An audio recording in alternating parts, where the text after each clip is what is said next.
Subscribe and share my channel Sudarsana. శ్రీమాత్రే నమః.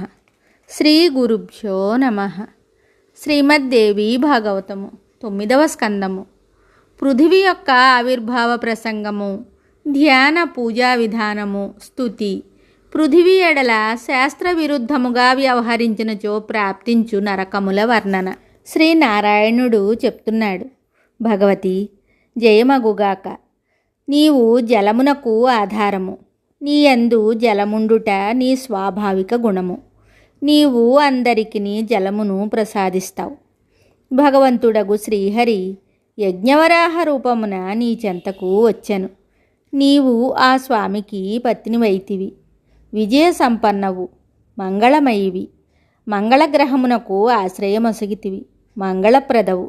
దేవి, నాకు జయమును కలిగించి అనుగ్రహింపుము.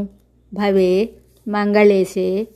నేను శుభములను పొందుటకు నిన్ను ప్రార్థించెదను. అందువలన దయతో నాకు శ్రేయస్సును ప్రసాదింపుము. సమస్తమునకు ఆశ్రయమొసగు దేవి, నీవు సర్వజ్ఞవు, సర్వశక్తి సమన్వితవు. అందరి కోర్కెలను తీర్చు భగవతివి. భవే నా సకలాభీష్ట కార్యములను సంపన్నమునరింపుము. నీ విగ్రహము పుణ్యప్రదము. నీవు పుణ్యములకు బీజస్వరూపవు. నిన్ను భగవతి సనాతని అని పిలుస్తారు. భవే నీవు పుణ్యాశ్రయవు, పుణ్యాస్పదురాలవు, పుణ్యప్రదవు. సకల సస్యములను పండించుదానవు. దేవి, సకల పంటలు నీ మీద పండును. నీవు పొలముల శోభతో అలరారుచుందువు. చివరకు పొలములన్నీయు నీ అందే విలీనమగును. భవే నీ సర్వాంగములు సస్యమయములే. భూమి, నీవు రాజుల సర్వస్వము. రాజులు సదా నిన్ను పూజింతురు. రాజులను సుఖముగా నుంచు భగవతి. భూమిద, నీవు నాకు కృపతో భూమిని అనుగ్రహింపుము. నారద, ఈ స్తోత్రము పరమ పవిత్రము.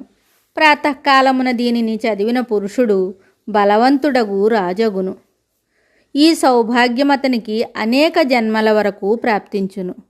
దీనిని పఠించుట వలన మానవుడు భూదానము చేసిన దాని వలన కలుగు పుణ్యమునకు అధికారి అగును.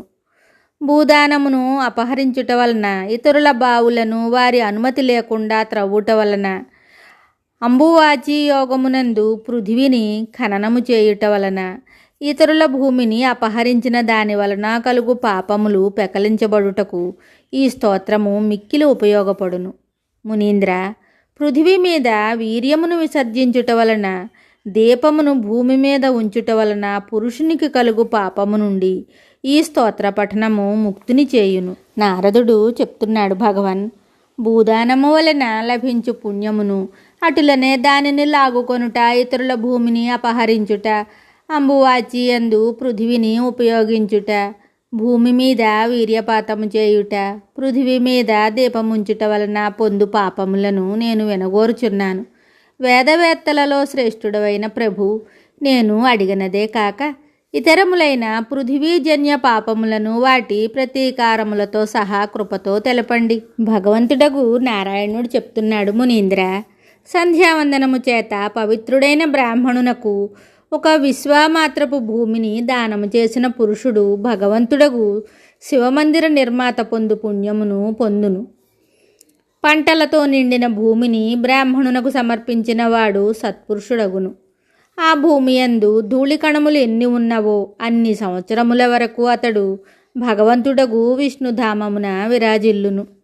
గ్రామమును, భూమిని, ధాన్యమును బ్రాహ్మణునకు ఇచ్చినచో ఆ పుణ్యము వలన దానమిచ్చువాడును స్వీకరించువాడును సకల పాపముల నుండి ముక్తిని పొందుదురు.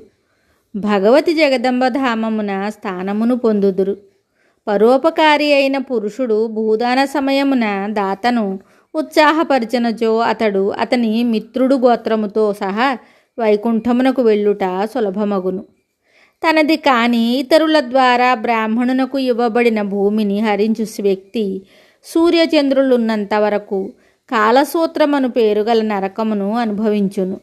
ఇంతేకాదు, ఆ పాప ప్రభావమున అతని పుత్రపౌత్రాదుల చెంత పృథివీ నిలువజాలదు.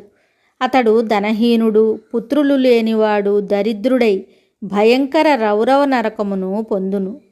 గోవులు చెరించు భూమిని దున్ని ధాన్యమును ఆర్జించినవాడు, ఆ ధాన్యమును బ్రాహ్మణునికిచ్చినవాడు నిందనీయుడగును. ఈ నిందనీయ కర్మ ప్రభావమున అతడు 100 దివ్య సంవత్సరముల వరకు కుంభీపాక నరకమును అనుభవించును. గోశాలను, తటాకమును, త్రోవను దున్ని ధాన్యమును పండించి ఆ అన్నమును దానము చేయువాడు 14 ఇంద్రులాయువు వరకు అసిపత్రమనే పేరుగల నరకమునందు ఉండును. కామాంధుడై ఏకాంతమున వీర్యపాతము చేసినవాడు ఆ భూమిలో ఎన్ని ధూళికణములున్నవో అన్ని సంవత్సరముల వరకు రౌరవ నరకమును అనుభవించవలసి వచ్చును. అంబువాచి యందు భూమిని త్రవ్వువాడు కృమిదంశమను పేరుగల నరకమునకు వెళ్ళును. అచ్చట అతనికి 4 యుగములు ఉండవలసి వచ్చును.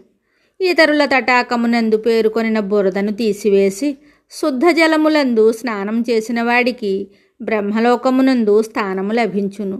మందబుద్ధి గల మానవుడు రాజుల పితరులకు శ్రాద్ధమునందు పిండమిడక శ్రాద్ధము చేసినచో అతడు తప్పక నరకోన్ముఖుడగును. శివలింగము, భగవతి విగ్రహము, శంఖము, యంత్రము, సాలగ్రామ జలము, పుష్పములు, తులసీదళములు, జపమాల, పుష్పమాల, కర్పూరము, గోరోచనము, చందనపు కర్ర, రుద్రాక్షమాల, కుశలను, పుస్తకమును, యజ్ఞోపవీతమును ఈ వస్తువులను భూమి మీద ఉంచిన మానవుడు నరకవాసము చేయును. మూటయందు బంధించిన యజ్ఞసూత్రమును పూజించుట ద్విజాతి వర్ణముల వారికి అందరికీ అత్యవసరము. భూకంప గ్రహణ సమయములందు భూమిని త్రవ్వుట చేత మహాపాపము కలుగును. ఈ నియమమును ఉల్లంఘించినచో మానవుడు 2వ జన్మలో అంగహీనుడగును. దీని మీద అందరి భవనములు నిర్మింపబడినవి. అందువలన ఇది భూమి అని పేర్కొనబడినది. కశ్యపుని పుత్రి అయినందువలన కాశ్యపి అనియు, స్థితరూప అయినందున స్థిర అనియు పిలువబడును. మహాముని, విశ్వమును ధరించుట వలన విశ్వంభర అనియు, అనేక రూపములు కలది కనుక అనంత అనియు, పృథిని కన్య అయినందువలన లేక సర్వత్రా వ్యాపించి ఉన్నందువలన దీని పేరు పృథ్వీ అని చెప్పబడినది. శుభం. Subscribe and share my channel Sudarsana.